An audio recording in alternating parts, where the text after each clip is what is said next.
अज्ञानतिमिरान्धस्य ज्ञानञ्जनशलाकया चक्षुरुन्मीलितं येन तस्मै श्रीगुरुवे नमः। श्री चैतन्य चरितामृत मध्य लीला चैप्टर 15 प्रयास संख्या 108।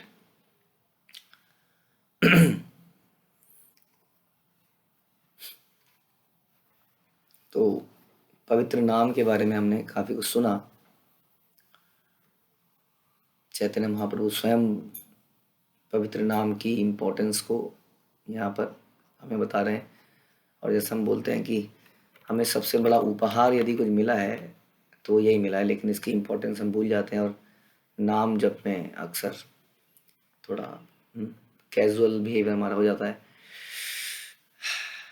नाम ध्यान से करना और नाम अपराध रहित करना, इस चर्चा के ऊपर हमने मुख्य रूप से सुना। हमने ये भी सुना कि किस प्रकार से नाम जप से केवल हमारे नाम जप से सारे पाप समाप्त हो सकते हैं, लेकिन क्योंकि हम अपराध करते रहते हैं और ख़ास तौर पे वैष्णव निंदा का अपराध हमसे हो जाता है, उसकी वजह से हमारे ये अपराध समाप्त नहीं हो पाते। तो इसको आगे चलते हैं। दीक्षा पुनश्चर्या विधि अपेक्षा न करे, जिव्या स्पर्शे आचरण डाल सबारे उद्धारे।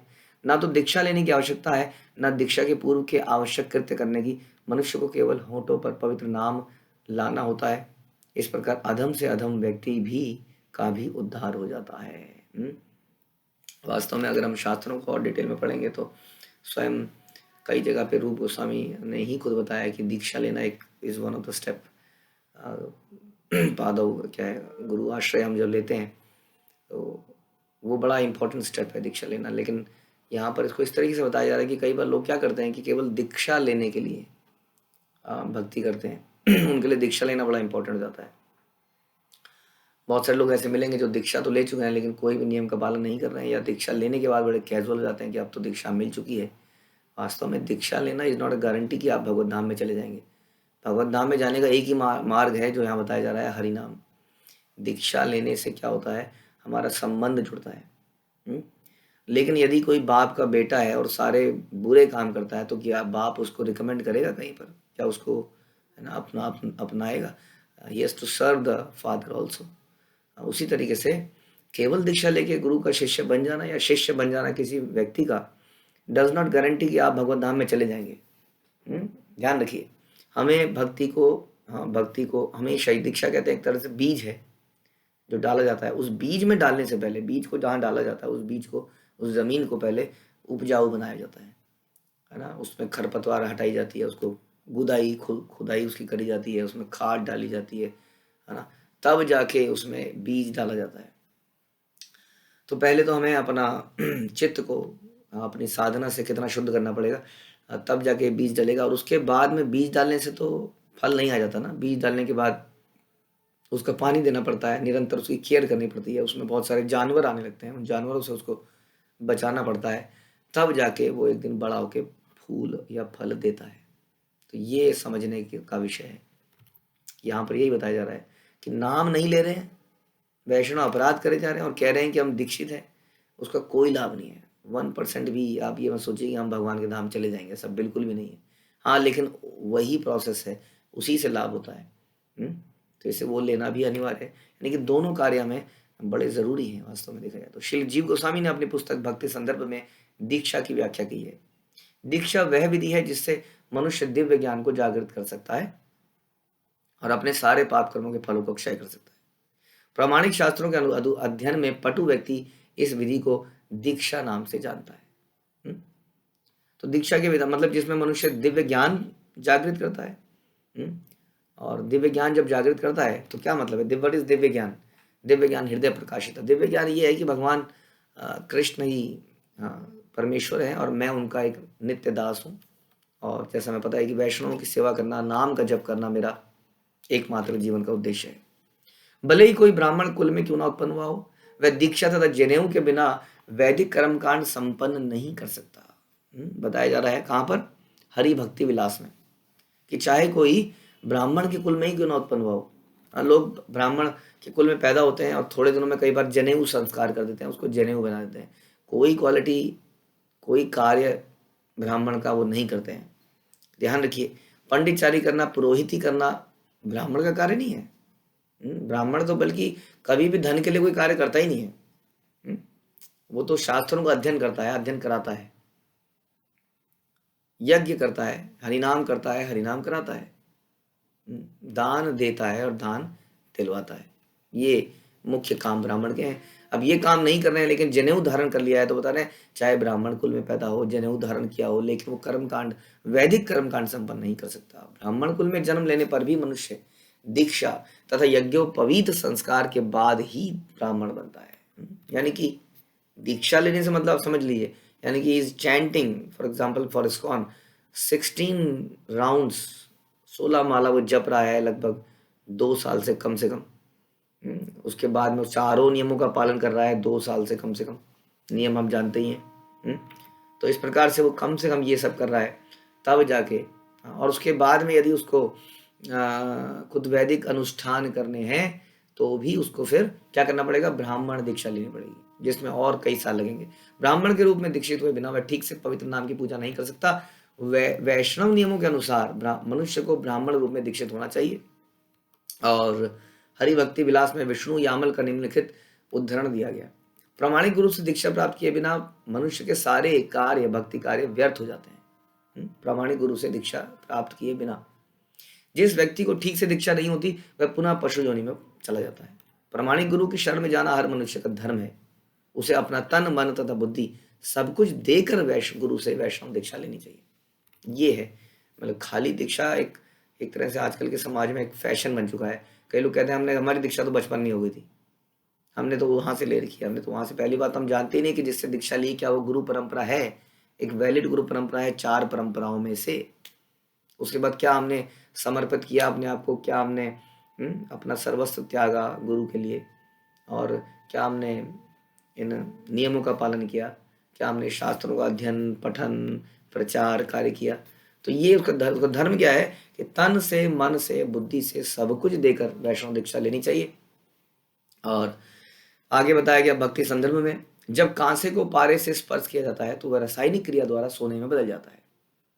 इस तरह विधिवत दीक्षा होने पर व्यक्ति में ब्राह्मण के गुण आ जाते हैं।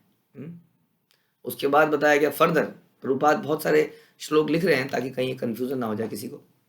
हरि भक्ति विलास में और बताया गया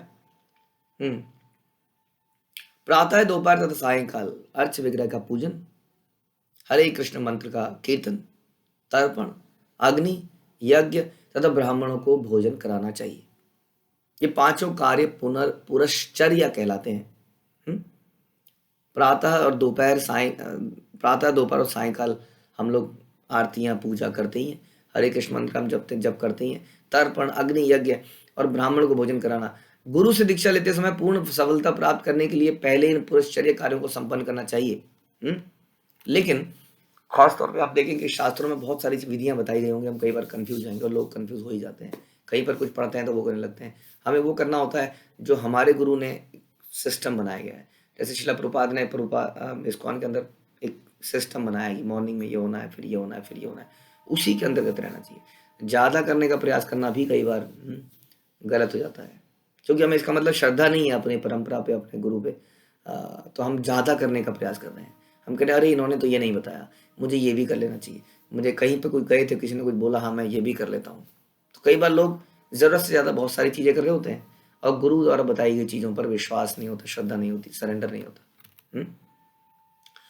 तो पूरा शब्द का अर्थ है पहले और चर्या का अर्थ है कार्य। इन कार्यों के आवश्यक होने के कारण ही हम अंतर्राष्ट्रीय कृष्ण भावना संघ में शिष्यों को तुरंत दीक्षा नहीं देते। दीक्षा के पूर्व प्रभुपाद अपने समय की बात बता रहे हैं कि उस वक्त 6 मास तक शिष्य को पहले आरती, शास्त्रों की कक्षाओं में भाग लेना होता है, विधि विधानों का पालन करना होता है, अन्य भक्तों की संगति करनी होती है। ये सारे काम इसका मतलब इम्पोर्टेंट हैं। क्लासेस में आना, यस, अगर कोई क्लास में नहीं आ रहा है तो वैसे भी एलिजिबल नहीं होगा किसी भी तरीके से, क्योंकि उसने किसी का आश्रय ही नहीं लिया है। किसी का तो आश्रय लेना ही पड़ेगा उसको, कोई तो उसका मार्गदर्शक होना ही चाहिए जो कि उसको रिकमेंड करेगा, yes this person is now ready for diksha. इसलिए कक्षाओं में भाग लेना, विधि विधानों का पालन करना, भक्तों की संगति करना। जब वह पुरश्चर्या विधि में वस्तुतः अग्रसर हो जाता है तब स्थानीय मंदिर अध्यक्ष दीक्षा के लिए उसकी संस्तुति करता है। ऐसा नहीं है कि नियमों को पूरा किए बिना किसी को सहसा दीक्षित किया जा सके। जब वह हरे कृष्ण मंत्र का प्रतिदिन 16 माला जप करके नियमों का पालन करके तथा कक्षाओं में उपस्थित रहकर उन्नति करता है, तब अगले 6 महीने में उसका यज्ञ पवित्र कर दिया जाता है। इस तरह से उस जमाने की बात बता रहे हैं। अब तो और ज़्यादा, क्योंकि उस वक्त प्रचार की बहुत आवश्यकता थी, इसलिए भक्तों की संख्या बढ़ाने की जरूरत थी। अब जो है ISKCON has lot of devotees के प्रभुपाद को कहते हैं बॉइलिंग द मिल्क, कि मिल्क को इकट्ठा करते रहो करते रहो करते रहो, तो मिल्क क्या हो जाएगा, फट जाएगा, है ना, दूध फट जाएगा। इसलिए दूध को उबालना भी आवश्यक है, उबाल के उसमें से क्रीम दही और उसमें से मक्खन निकालना भी आवश्यक है, जो कि फिर लंबे समय तक चलेगा। तो इसलिए केवल भक्तों की संख्या बढ़ाने से काम नहीं चलेगा, बॉइलिंग द मिल्क यानी कि उनको भक्ति में आगे बढ़ाना बड़ा ज़रूरी काम है।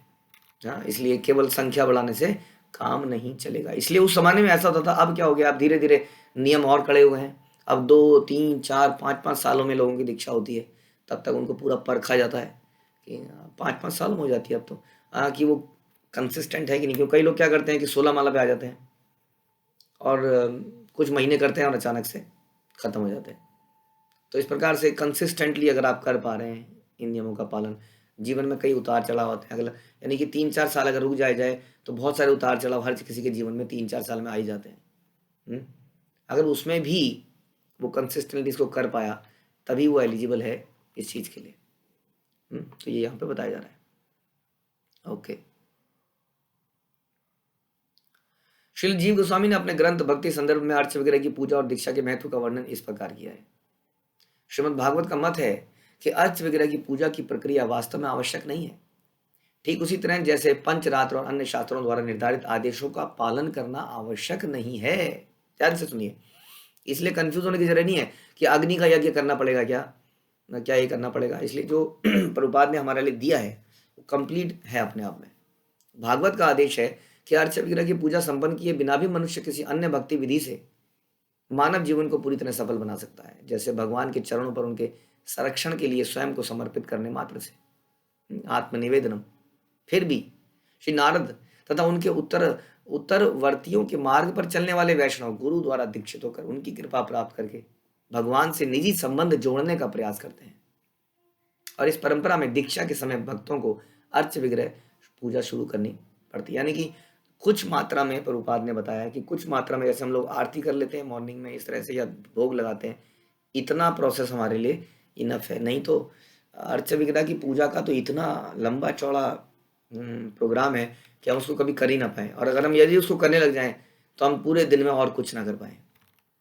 इसलिए बताया जा रहा है कि यद्यपि अर्च विग्रह का पूजा आवश्यक तो नहीं है, लेकिन भक्ति के मार्ग पर चलने वाले अधिकांश व्यक्तियों की भौतिक बुद्धिबद्ध स्थिति को देखते हुए इस कार्य में लगना आवश्यक है, क्योंकि अल्टीमेटली हमें भगवान से प्रेम पैदा करना है। कई बार व्यक्ति इतना बुद्धिमान नहीं होता है, प्रखर बुद्धि वाला नहीं होता है कि श्रवण से प्रेम पैदा कर पाए, केवल श्रवण से। तो जब भगवान के श्रृंगार करता है, आरती करता है, तो उसको कुछ महसूस होता है, पर्सनल रिलेशन महसूस होता है भगवान के साथ, उनको निहारता है, तो इससे जुड़ा कनेक्शन कई बार ज़्यादा होता है कि नहीं। लेकिन वास्तव में जो व्यक्ति सरेंडर्ड है, जैसे कोई व्यक्ति है जो आपके शरीर से बहुत प्रेम करे लेकिन आपकी बात ना सुने, तो वो भी प्रेमी तो है, आपका ध्यान रखता है, लेकिन बात नहीं मान रहा है, तो परम उसको प्रेमी नहीं कहा जाएगा। उसी तरीके से यहाँ बता रहे हैं कि कई बार हम विग्रह की सेवा के लिए बड़े अट्रैक्टेड होते हैं, लेकिन गुरु के आदेशों का पालन करने में पिछड़े हैं, तो उसका तो बिल्कुल लाभ नहीं हो पाएगा। लेकिन कई बार क्या होता है कि गुरु के आदेशों का पालन करने के लिए जो कमिटमेंट है, या जो भगवान के प्रति जो कमिटमेंट है, वो अर्च विग्रह सेवा से थोड़ी बढ़ जाती है, क्योंकि एक पर्सनल रिलेशन सा बनता है। हम उनको तैयार करते हैं, हम उनको भोग लगाते हैं, आरती करते हैं, तो ये सहायक विधि है, ये मुख्य विधि नहीं है। मुख्य विधि क्या है, जैसे हम बताया, केवल शरणागति कर लेने से आदमी भगवान को प्राप्त कर सकता है। जरूरी नहीं है कि वो ऐसा ये सब करे, लेकिन जैसा देखा गया कि अधिकांश लोगों में ऐसा देखा गया कि ये मानसिक स्थिति में वो नहीं होते हैं, इसलिए इस तरह का सिस्टम बनाया गया कि कुछ मात्रा में विग्रह सेवा करें, कुछ मात्रा में पूजा अर्चन ये सब चीज़ें करें, और मुख्य रूप से फोकस करें नाम श्रवण पे और नाम कीर्तन पे, या भगवान की लीलाओं को सुनने में, उनको बोलने में, इस पे मुख्य फोकस किया जाए। तो उनकी शारीरिक एवं मानसिक स्थितियों पर विचार करने पर हमें ज्ञात होता है कि ऐसे प्रत्याशियों का चरित्र अशुद्ध है, मन उत्तेजित है। अब जब विग्रह सेवा में उसको लगाते हैं टीटी वर्ष में, तो क्या बोला जाता है, नहीं नहीं पहले आचमन करिए, आप नहा के आइए, साफ कपड़े पहन के आइए, अब आरती कीजिए। तो धीरे धीरे क्या होता है, जो उसकी दिनचर्या है उसमें शुद्धता आ जाती है। नहीं तो लोग तो कपड़े ही नहीं बदलते थे, 2-2, 3-3, 4 दिन तक वही पैंट कमीज, वही पैंट कमीज, वही सब कुछ, नहाते ही नहीं थे, नहाते भी थे तो वही कपड़े पहन लेते थे। तो जब वो विग्रह सेवा में इस प्रकार से लगते हैं तो कम से कम ये चीज़ें उनके अंदर आने लगती हैं, जल्दी आने लगती हैं। अतः इस भौतिक स्थिति को सुधारने के लिए महर्षि नारद और अन्य ने अलग अलग समय पर अर्च विग्रह पूजा के लिए विविध प्रकार की विधि विधानों की संस्तुति की है। और थोड़ा सा एक चीज़ और है कि इम्पर्सनल से थोड़ा पर्सनल में भी आने में मदद करता है। कई लोग ज्ञानी तो बन जाते हैं, ज्ञान की बातें करने लगते हैं बहुत सारी, लेकिन भगवान की पर्सनल फॉर्म के प्रति उनकी अटैचमेंट नहीं बन पाती है इमीडिएटली, उसके लिए समय लगता है। जब वो भागवतम को नित्य सुनता है, भगवान की लीलाओं को उसमें सुनता है, तब भगवान से धीरे धीरे धीरे अटैचमेंट पैदा होती है। लेकिन विग्रह सेवा से वो तुरंत पर्सनल फॉर्म पे आ जाता है, क्योंकि जनरली संसार में इंटेलेक्चुअल लोग इम्पर्सनल की ज़्यादा बात करते हैं, उनसे चर्चाएं कितनी भी करा ली जाएं, लेकिन वो किसी पर्सनल भगवान के विग्रह से उससे अटैच नहीं हो पाते हैं। इसलिए नवदीप खास तौर पे जो नए लोग हैं उनके लिए तो बहुत आवश्यक है कि वो भगवान की विग्रह सेवा में लगे, या आरती कर। विग्रह सेवा को आप ये ले लीजिए, घर में ऑल्टर जिसमें फोटो लगी हो, दैट इज इक्वल टू विग्रह हमारे लिए। तो उसकी जब आरती वगैरह करते हैं तो हम पर्सनल फॉर्म में जल्दी आ जाते हैं इम्पर्सनल से। और इम्पर्सनल हमारे अंदर काफ़ी ईगो, अहंकार पैदा करता है। जब हम ऑल्टर के आगे लेटते हैं, लेटने से यानी इन सब चीज़ों से हमारा अहंकार जल्दी समाप्त होता है। और रामार्चन चंद्रिका में कहा गया, हे ब्राह्मणों में सर्वश्रेष्ठ, दीक्षा, प्रारंभिक संस्कार या संन्यास, आश्रम स्वीकार किए बिना भी मनुष्य भगवान के पवित्र नाम का कीर्तन करने से मात्र से भक्ति में पूर्णता प्राप्त कर सकता है। यानी कि मुख्य चीज, अगेन मुख्य चीज दीक्षा नहीं है, या मुख्य चीज ब्राह्मण दीक्षा नहीं है, मुख्य चीज है हरि नाम का जप। लेकिन जैसे बताया विग्रह सेवा भी हमें सहायक होती है, उसी तरह से दीक्षा हमें बहुत सहायक होती है। उसका कारण है कि हम लोग किसी गुरु की शरण धारण करते हैं, या नाउ आई एम समर्पित टू यू, एंड हमारे जो पाप कर्मों से है उनसे उनसे शुद्धिकरण हमारा होता है इस प्रकार से। लेकिन अभी भी मुख्य प्रोसेस जो है वो हरिनाम है, पवित्र नाम का जप है। जैसे कई लोग ब्राह्मण दीक्षित जाते हैं तो जब हम गायत्री मंत्र के बारे में बताया जाता है तो बोला जाता है गायत्री मंत्र ठीक है, ब्राह्मणों के लिए गायत्री मंत्र एक नहीं है, गायत्री मंत्र कई सारे हैं। गुरु गायत्री है, गौर चैतन्य महाप्रभु गायत्री है, गोपाल गायत्री है, ब्रह्म गायत्री है, तो ये सब गायत्री हैं। लेकिन ये सारी पढ़ी जाती है, लेकिन बताया जाता है कि इसको पढ़ने से धाम नहीं जाओगे आप, धाम तो हरिनाम को जपने से ही जाओगे, ये यहाँ बताया जा रहा है। दूसरे शब्दों में हरे कृष्ण महामंत्र का कीर्तन इतना प्रबल है कि औपचारिक दीक्षा पर निर्भर नहीं करता, किंतु यदि कोई दीक्षित होता है तो पंचरात्र विधि का पालन करता है और शीघ्र ही उसकी कृष्ण चेतना जागृत हो जाएगी और भौतिक जगत से उसकी पहचान शीघ्र समाप्त हो जाएगी। यानी कि ये बड़ा सहायक है। दीक्षा, विग्रह सेवा ये भक्ति में सहायक है, लेकिन these are not the only thing. Important thing is हरिनाम। तो जो जितना ही भौतिक पहचान से मुक्त होता है वह उतना ही आत्मा की गुणात्मक रूप से परमात्मा से समानता का अनुभव करता है। यानी कि उसके अंदर वैसे ही गुण पैदा होते हैं, या वो गुण उजागर हो जाते हैं। गुण तो पहले से ही हैं, जैसे भगवान के अंदर है, जैसे भगवान परम शुद्ध है, ऐसी शुद्धता, ऐसे गुण उसके अंदर महसूस होने लगते हैं उसको। जब मनुष्य परम पद पर स्थित होता है तब वह भगवान के पवित्र नाम और भगवान में अभिन्नता समझ सकता है। वो कैजुअली जप नहीं करता, वो हमेशा, उसको याद नहीं दिलाना पड़ता, उसको हमेशा ध्यान में रहता है कि नाम में और भगवान में कोई अंतर नहीं है। जैसे कि देखिए बड़ा सिंपल है, पुराने जमाने में एक कल्चर हुआ करता था कि पत्नी अपने पति का नाम नहीं लेती थी। तो बोले कहाँ वो कहाँ गए, तो क्या बोलेगी वे वहाँ पर गए हैं। तो कौन वे, किसकी बात कर रहे हैं आप, है ना, वो आ जाएंगे, चन्नू के पापा वहाँ गए हैं, बोलते थे कि नहीं। या कई लोग अपने गुरु का नाम भी नहीं लेते हैं, है ना। तो इतना रिस्पेक्ट तो यानी कि क्यों, यानी कि इन लोगों को इतनी रियलाइजेशन हो चुकी है कि नाम में और व्यक्ति में कोई अंतर नहीं। जब इस भौतिक संसार में ऐसा देखा जाता है तो भगवान बताइए हमारे यहाँ तो कहते हैं कि नाम का क्या है, आंख का अंधा नाम नयन सुख। आंखों से तो अंधा है, नाम उसका नयन सुख है, वैसे भिखारी है, नाम करोड़पति है। तो यहाँ तो डिफरेंस है, फिर भी नाम लेने से पहले कितनी रिस्पेक्ट, हम नाम लेने से पहले बोलते हैं श्रीमान फलाना फलाना जी, जी भी लगाते हैं। इतना रिस्पेक्ट नाम को दिया जाता है कि नहीं, इस संसार में भी, है कि नहीं। कितना श्री, श्रीमान, श्रीमती जी। जब मैंने बताया कई लोग तो नाम ही नहीं लेते हैं, इतना रिस्पेक्ट देते हैं। तो ये सारे उदाहरण हैं जिसमें वह मनुष्य को इस संसार में भी ये रियलाइजेशन हो जाती है कि नहीं, नाम वही तो है। कोई अपने पिताजी का नाम लिख के क्या उस पर पैर से चप्पल मार सकता है? नहीं मारेगा वो, क्योंकि उसको अटैचमेंट है नाम से, क्योंकि नाम रिप्रेजेंट कर रहा है एक व्यक्ति को। अब सोचिए भगवान के बारे में क्या बोलेंगे, जिन्हें बोलते हैं नाम नामकारी बहुधा निज सर्वशक्ति। उन्होंने तो सारी शक्ति को ही नाम में डाल दिया है, इन्वेस्ट कर दिया है।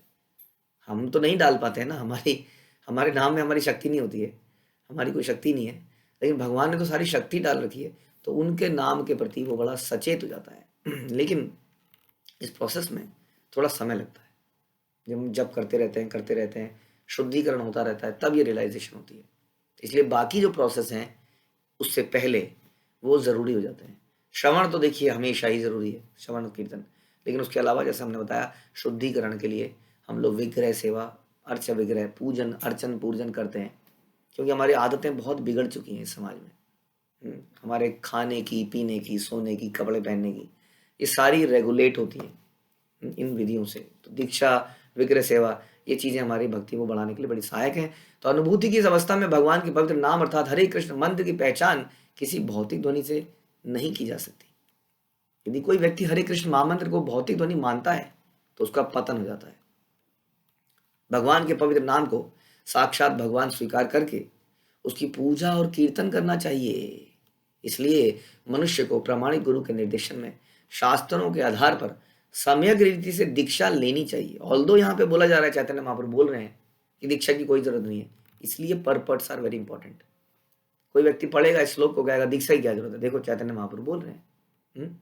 चैतन्य महाप्रभु क्या बोल रहे हैं, क्या बोलना चाह रहे हैं, ये केवल गुरु परंपरा ही समझ सकती है, जो कि हमें बता रही है। यदि भगवान के पवित्र नाम का कीर्तन बद्ध तथा मुक्त दोनों प्रकार के जीवों के लिए समान रूप से उत्तम है, किंतु बद्ध जीवों के लिए यह विशेष रूप से लाभप्रद है, क्योंकि कीर्तन करके मन जीव मुक्त हो सकता है। जब नाम कीर्तन करने वाला व्यक्ति मुक्त हो जाता है तो वह भगवत धाम वापस जाकर पूर्ण सिद्धि को प्राप्त होता है। इतना बड़ा प्रभुपाद ने इसमें एक्सप्लेनेशन लिखा ताकि कोई किसी प्रकार का डाउट ना रह जाए। केवल पवित्र कृष्ण नाम का कीर्तन करने से ये बताया जा रहा है चैतन्य चरितामृत में मनुष्य को भौतिक संसार से मुक्ति मिल सकती है। हरे कृष्ण मंत्र के कीर्तन मात्र से मनुष्य भगवान के चरण कमलों का दर्शन प्राप्त कर सकता है। इसलिए बोला जाता है कि आप कृत्रिम रूप से भगवान को देखने का प्रयास ना कीजिए, भगवान के नामों का जप कीजिए ध्यानपूर्वक, भगवान स्वतः ही प्रकट हो जाएंगे। भगवान के पवित्र नाम का निरपराध कीर्तन दीक्षा क्रिया पर आश्रित नहीं है। ऐसा नहीं है कि कोई कहे कि दीक्षा के बाद आपकी चैंटिंग की क्वालिटी बढ़ जाएगी, ये हमारे प्रयास से बढ़ेगी, हमें इसके लिए मेहनत करनी पड़ेगी। हमने कितने लोगों को देखा है कि दीक्षा ले लेते हैं, उसके बाद खुलकर वैष्णव निंदा करते हैं उसके बाद भी, तो उससे बिल्कुल लाभ नहीं होगा। भक्ति में पतन होते हुए बड़े बड़े दीक्षित लोगों का भक्ति से पतन हो जाता है। इसलिए निरपराध कीर्तन दीक्षा क्रिया पर आश्रित नहीं है। यद्यपि दीक्षा पुरुषचर्या या पुरुष चरण पर आश्रित है, लेकिन भगवान नाम का वास्तविक कीर्तन किसी विधि विधानों पर निर्भर नहीं है। यदि निरपराध भाव से कोई भगवान के एक बार भी भगवान के नाम का उच्चारण करता है तो उसे सफलता अवश्य प्राप्त होगी। तो भगवान नाम का कीर्तन करते समय जीव को चलते रहना चाहिए। नाम कीर्तन करने से मात्र से मनुष्य का तुरंत उद्धार हो जाता है। जीव का चलना आवश्यक है, इसका मतलब इसका उच्चारण करना आवश्यक है। इसको मन मन में कुछ कुछ कुछ कुछ कुछ कुछ करने से काम नहीं चलेगा, हमें इसका उच्चारण करना पड़ेगा, जीव को हिलाना पड़ेगा। ध्यान रखिए, जीव क्या करता है, जीव वो चम्मच का काम करता है जो हवन सामग्री को उठाता है। अब जीव ही नहीं हिलाई तो हवन सामग्री को उठाया कहाँ, और कहाँ इस कान रूपी कुंड में डाला। इसलिए जीव को हिलाइए। नाम कीर्तन करने मात्र से ही मनुष्य का तुरंत उद्धार हो जाता है। हाँ, जिव्या तो सेवोन्मुख जिव्या है, अर्थात यह सेवा से नियंत्रित होती है। जीव को नियंत्रित करना सबसे महत्वपूर्ण कार्य है भक्ति में। इसलिए हम लोग भोग लगा ही प्रसाद पाते हैं, क्योंकि जीव से ही आपके सारे तंत्र मंत्र शुद्ध होते हैं। जैसा हम खाते हैं वैसे ही हमारा मन हो जाता है। हमारा लालच अक्सर, हमारा आधे से ज़्यादा लालच या तो अपोजिट जेंडर के प्रति है या फिर खाने के लिए है।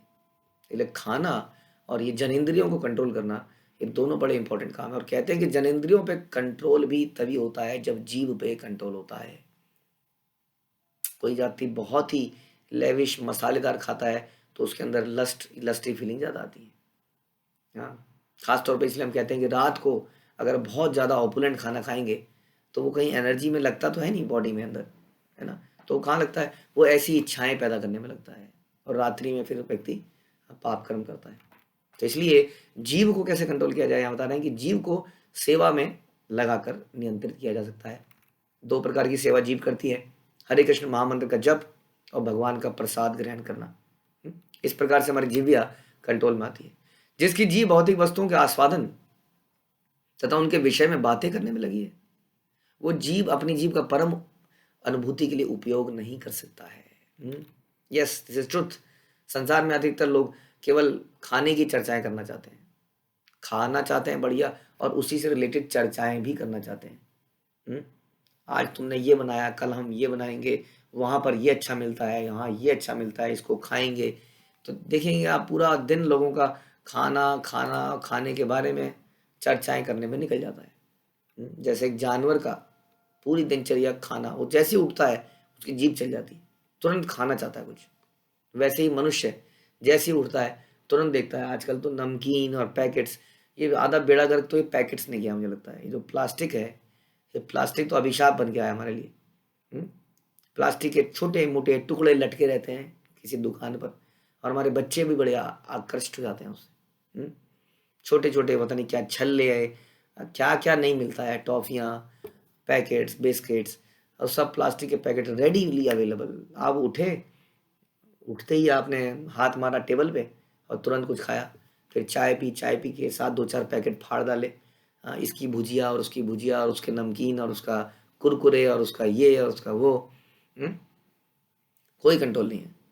और भक्ति में आने के बाद लोगों ने पता नहीं क्या कर दिया, और ज़्यादा मुसीबत हो गई कि इन पैकेट्स को भोग लगाने लगे।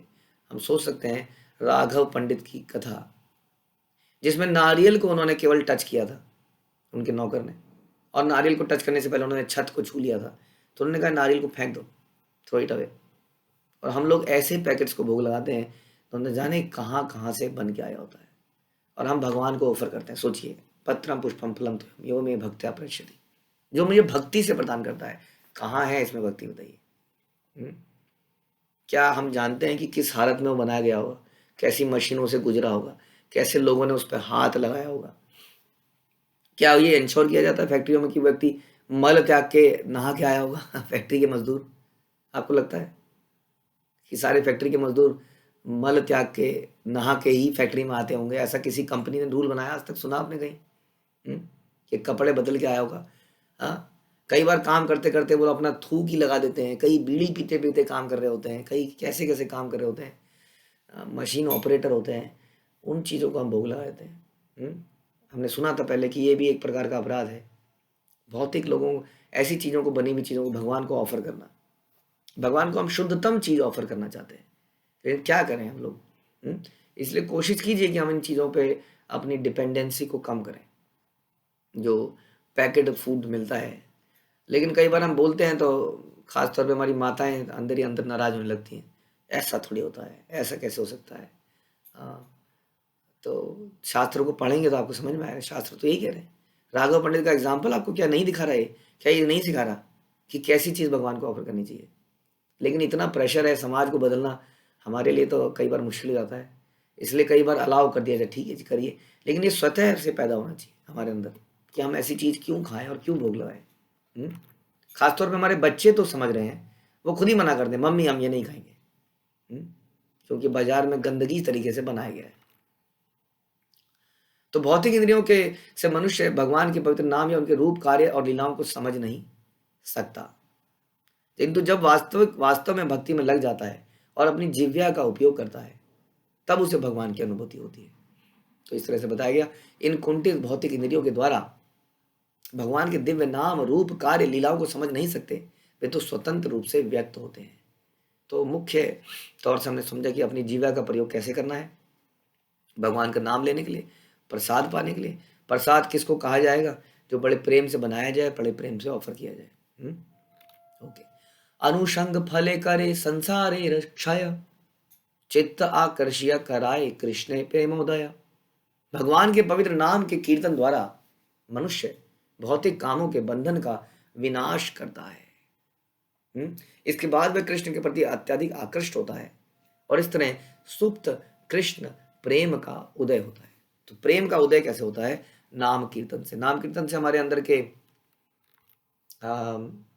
अनर्थ समाप्त होते हैं और धीरे धीरे क्या होता है?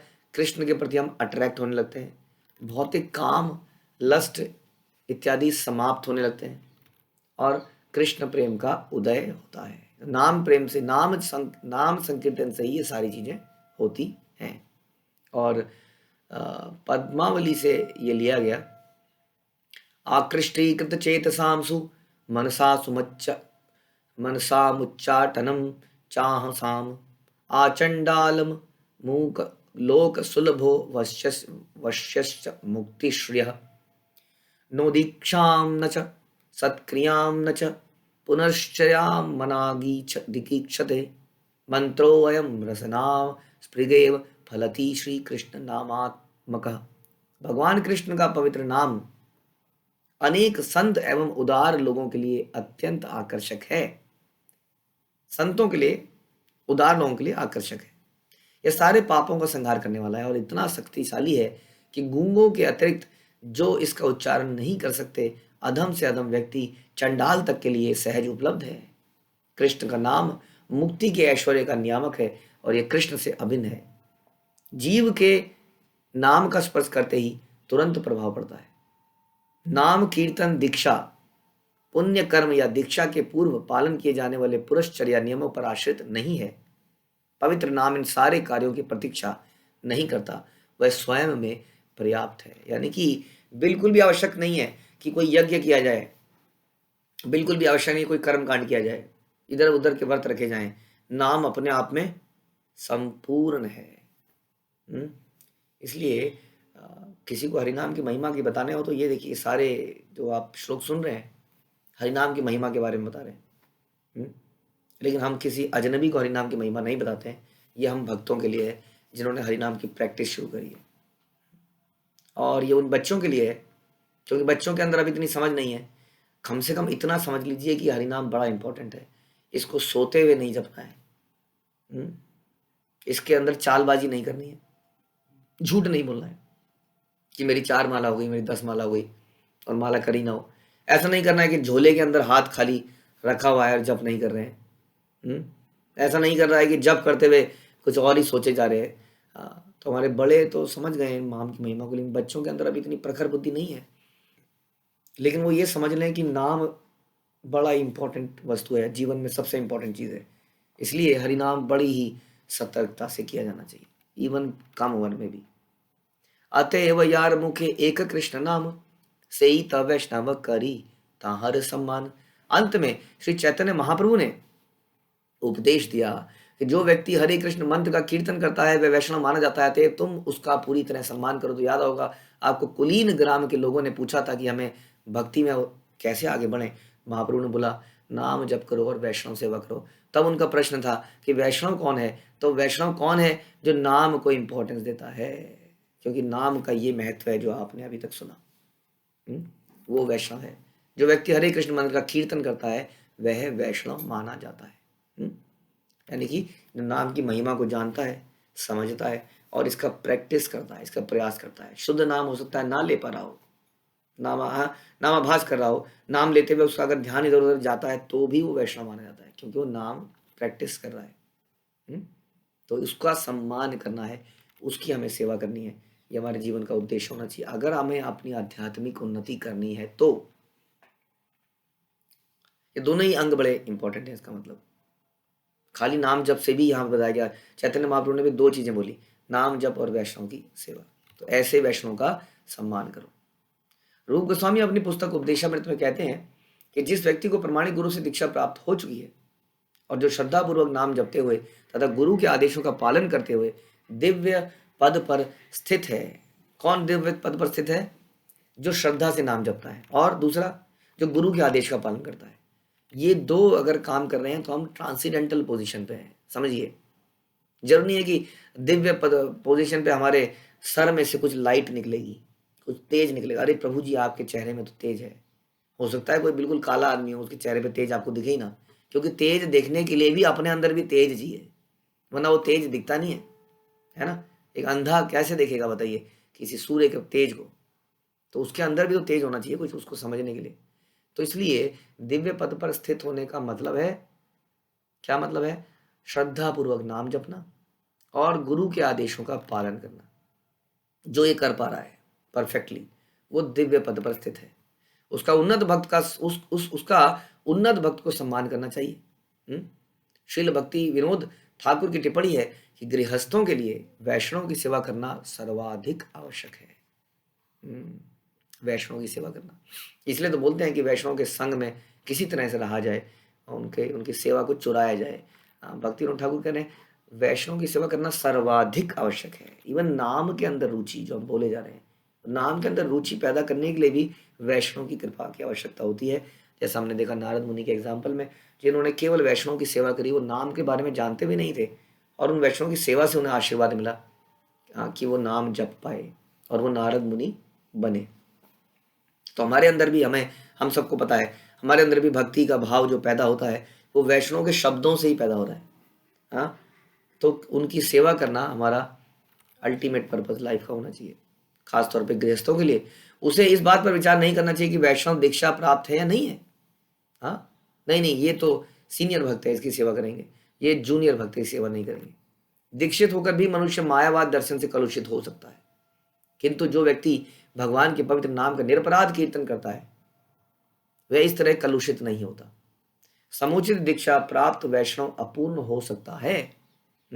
दीक्षा वाला व्यक्ति भी, कई बार लोग कहते हैं अरे इसको तो दीक्षा मिल गई, ये देखिए क्या कर रहा है, ये देखिए क्या कर रहा है, तो अपूर्ण व्यक्ति भी हो सकता है। किंतु जो व्यक्ति भगवान के पवित्र नाम का कीर्तन करता है उसको पूर्ण मानना चाहिए, चाहे उसके अंदर कितनी भी गलतियां क्यों ना हो, भले ही वह नया भक्त क्यों ना हो, उसे शुद्ध अनन्य भक्त मानना पड़ेगा। गृहस्थ का धर्म है कि ऐसे अनन्य वैष्णव को आदर प्रदान करे। यही श्री चैतन्य महाप्रभु का उपदेश है। तो इसके बाद कुलीन ग्राम के लोगों के साथ ये बहुत ही महत्वपूर्ण चर्चा महाप्रभु ने करी, जिसमें हमने बहुत वैष्णव सिद्धांत का फंडामेंटल है ये जो हमने सुना। नाम के बारे में हमने सुना, वैष्णव सेवा के बारे में हमने सुना। ये बड़े, इससे पहले शिला प्रभुपाद ने और परपट में आया था जिसमें हमने जीवेर दया या प्रचार के बारे में सुना था। तो मुख्य रूप से कुलीन ग्राम के लोगों से हमने क्या चर्चा करी? नाम की इंपॉर्टेंस क्या है और वैष्णव सेवा की इंपॉर्टेंस क्या है, वैष्णव किसको कहते हैं, अपराध क्या है ना। वो ऐसे वैष्णव के बारे में जो नाम जपते हैं, गलत विचार लाना, उनकी निंदा करना, जिससे हमारी सारी भक्ति समाप्त हो सकती है। तो ये चर्चा करने के बाद चैतन्य महाप्रभु अब बात करेंगे खंड नामक स्थान के 3 निवासियों से, जिसकी चर्चा हम अगले प्रवचन में करेंगे। श्रील प्रभुपाद की जय, श्री चैतन्य चरितामृत की जय, श्री कृष्णदास कविराज की जय।